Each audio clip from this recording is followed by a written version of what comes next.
नमस्कार, स्वागत है आपका और आप देख रहे हैं अपना YouTube चैनल रीमेक की बात। निर्देश जनगणना में लगे कर्मियों के तबादले पर रोक। चूंकि मैंने निर्देश पढ़ा है, इसका मतलब है इसके लिए सरकार की तरफ से बजाबते कोई ना कोई पत्र जरूर निकला है। यानी जनगणना में जितने भी कर्मी लगे हैं, चाहे वो प्रगणक के रूप में लगे हों, सुपरवाइजर के रूप में लगे हों, फील्ड ट्रेनर्स के रूप में हों या अन्य अलग अलग कार्यों में लगाए गए प्रखंड, अनुमंडल और जिला स्तर पे जो कर्मी हैं और जिसमें ज्यादातर शिक्षकों की संख्या अधिक है, तो उनके कर्मियों के तबादले पर रोक हो गई है। तो इस वीडियो के सेशन में हम इससे संबंधित आपको खबर बताएंगे और इससे संबंधित आदेश इस सेशन में हम आपसे चर्चा करेंगे। तो चलिए वीडियो को शुरू करते हैं और वीडियो को शुरू करने से पहले आपसे आग्रह करेंगे, पहली बार चैनल पे हैं तो चैनल को सब्सक्राइब कीजिए, कंटेंट पसंद आता है तो लाइक शेयर जरूर करेंगे। आइए देखते हैं पहले ये खबर जो आज के अखबारों में प्रमुखता से छापी गई है, इसमें बात कही क्या गई। अगर ये जो खबर है वह हिंदुस्तान के हवाले से है और ये इसमें कहा गया है कि जनगणना कार्य में लगे अधिकारियों और कर्मियों के तबादले 31 मार्च 2027 तक रोक लगा दी गई है। यानी 31 मार्च 2027 तक, अगले साल तक उनका तबादला नहीं होगा। केंद्रीय गृह सचिव के पत्र, ध्यान रखिएगा, केंद्रीय गृह सचिव के पत्र के आलोक में ये सारी चीजें की गई है कि पत्र के आलोक में राजस्व एवं भूमि सुधार विभाग ने जिलों को पत्र जारी किया है।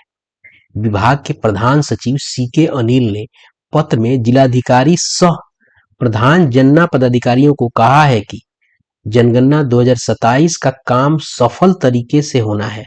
इस बार की जनगणना डिजिटल माध्यम से 2 चरणों में होनी है।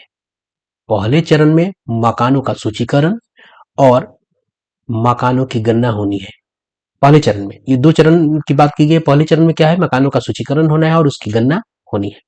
यह काम अप्रैल से सितंबर के बीच होना है। दूसरे चरण में जनगणना जो है वो जनसंख्या जनगणना का काम होगा। यानी दूसरे चरण में जनसंख्या जनगणना का काम फरवरी 2027 तक संपन्न होगा। राज्य जिला अनुमंडल और प्रखंड स्तर पर अधिकारियों और कर्मियों की नियुक्ति एवं प्रशिक्षण की प्रक्रिया प्रारंभ की जा चुकी है। इस निर्देश का कड़ाई से अनुपालन किया जाए। अब बड़ी बात यह है कि कहा गया है कि 31 मार्च 2027 तक, जब तक की प्रक्रिया जनगणना की पूर्ण नहीं हो जाती है, किसी भी कर्मी का जो इससे टैग किए गए, इसे संलग्न किए गए हैं, उनके तबादले पर रोक रहेगी।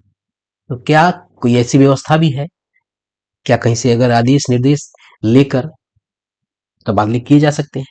आइए देखते हैं और पत्र के द्वारा इस सब की पड़ताल करते हैं। जरा देखते हैं पत्र को, हम देखते हैं जो पत्र जारी किया गया है राज्य से, उसके बाद हम देखेंगे कि केंद्र से क्या पत्र जारी किया हो। ये पत्र जो है आपको 7/4 को जारी हुआ है, यानी कल जारी हुआ है और इसका पत्रांक 106 है और बिहार सरकार के राजस्व एवं भूमि सुधार विभाग के जनगणना कोषांग से जारी हुआ है और प्रधान सचिव सीके अनिल ने जारी किया है। सभी जिला पदाधिकारी, प्रधान जनगणना पदाधिकारी, चूंकि जिलाधिकारी जो है वही प्रधान गणना पदाधिकारी हैं, और इसमें कहा गया है विषय के रूप में कि जनगणना 2027 के सफल संचालन हेतु नियुक्त जनगणना पदाधिकारियों और कर्मियों के स्थानांतरण पर रोक लगाने के संबंध में। और इसमें प्रसंग दिया गया है, जो रेफरेंस पत्र है वो गृह सचिव भारत सरकार के अर्ध सरकारी पत्र, और इस पत्र का यहाँ पूरा जिक्र है जो 11/3/2026 को जारी हुआ था। इसमें कहा क्या गया है, जरा इसको हम देखते हैं। उपर्युक्त विषय प्रासंगिक पत्र की छाया प्रति संलग्न करते हुए सूचित करना है कि जनगणना 2027 की तैयारियां अब जोरों पर है। इस बार की जनगणना डिजिटल माध्यम से 2 चरणों में निष्पादित की जानी है। प्रथम चरण मकान सूचीकरण और मकानों की गणना का कार्य अप्रैल से लेकर सितंबर 2026 के मध्य निर्धारित है, जबकि द्वितीय चरण जनगणना जो है यानी जनसंख्या गणना फरवरी 2027 में संपन्न होना है।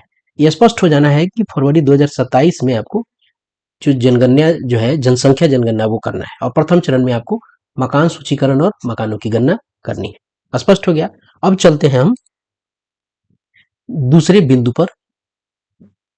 दूसरे बिंदु में क्या कहा गया है कि विदित हो कि जनगणना कार्य एक संबद्ध और वैधानिक प्रक्रिया है जो जनगणना अधिनियम 1948 एवं जनगणना नियमावली 1990 के प्रावधानों के अंतर्गत संचालित होती है। इस कार्य हेतु राज्य, जिला, अनुमंडल और प्रखंड स्तर पर अधिकारियों एवं कर्मियों की नियुक्ति और प्रशिक्षण की प्रक्रिया प्रारंभ हो चुकी है। तीसरा बिंदु है, अतः भारत सरकार के निर्देश के आलोक में, उसके निर्देशों के आलोक में जनगणना कार्य की निरंतरता, गुणवत्ता और सुचारू निष्पादन सुनिश्चित करने हेतु यह आवश्यक है कि इस कार्य में प्रतिनियुक्त पदाधिकारियों, कर्मियों का स्थानांतरण 31/3/2027 तक न किया जाए। इसमें क्लियर स्पष्ट कर दिया जाए, जो अखबार में दिख रहा था वो स्पष्ट हो गया। और इसमें क्या हवाला दिया गया, जनगणना अधिनियम 1948 और जनगणना नियमावली 1990। कृपया उक्त निर्देश को कड़ाई से अनुपालन करना सुनिश्चित करेंगे। और उसमें ये कल जारी हुआ है, और हम जरा देखते हैं कि ये जिस पत्र के आलोक में जारी हुआ है, क्या वो पत्र आपको है। और ये प्रतिलिपि में अगर ध्यान दिया जाए तो प्रतिलिपि में सभी विभागाध्यक्ष, ऐसा नहीं है कि कोई खास विभाग, और ये जो जनगणना के लिए जो आपको जिम्मेदार विभाग है उसी के कर्मी के लिए नहीं, सभी विभाग को लिखा गया है। और मुख्य सचिव बिहार के विशेष कार्य पदाधिकारी, प्रमंडलीय आयुक्त बिहार को सूचनार्थ और आवश्यक कार्यार्थ है। और जरा देख लेते हैं कि हम आपको जो सेंट्रल गवर्नमेंट से जो पत्र आया है वो पत्र आपको क्या कहता है, जरा हम इस पे भी नजर आते हैं। ये है सेंट्रल गवर्नमेंट का पत्र जो आपको अंग्रेजी में यहाँ है। यहाँ अगर देखा जाए, यहाँ कहा गया है कि मैं इसको मैं आपको बता देता हूँ। यहाँ कहा गया है, अगर देखा जाए कि फर्स्ट फेज ऑफ सेंसस जो कब है, हाउस जो जिसको house listing and housing census जो कहा जाएगा, will be conducted in a period of 30 days during April to September 2026 in all the state. Or the second phase, that is population enumeration, shall be conducted in February 2027. अब आगे इसमें कहा गया है कि कुछ एक्ट्स का हवाला दिया गया है और उसमें बताया गया है नीचे के, अगर आपको बिंदु पे 3 नंबर बिंदु पे ध्यान दिया जाए तो यहाँ कहा गया कि I shall be grateful if you could arrange to issue necessary instructions. यहाँ कहा गया कि ये किसको कहा गया, मैं अगर इसको देखूं तो कि ये पत्र लिखा किसको गया है, ये पत्र आपको लिखा गया है, देखिए गृह सचिव के द्वारा लिखा गया है सभी चीफ सेक्रेटरी, और चीफ सेक्रेटरी बिहार को भी लिखा गया है यहाँ, यानी जितने भी चीफ सेक्रेटरी हैं सबको लिखा गया है। और मैं जो पत्र आपके लेके सामने आया हूँ, ये चीफ सेक्रेटरी बिहार को लिखा गया है, चीफ सेक्रेटरी ऑफ इंडिया के माध्यम से। यहाँ क्या कहा गया है, यहाँ कहा गया है आपको कि necessary instruction ensuring that census functionaries appointed for census 2027 are not transferred, यानी जो भी आपका फंक्शनरीज है जो अपॉइंट किए गए हैं इस सेंसस के लिए, वो ट्रांसफर नहीं होगा टिल 31 March 2027.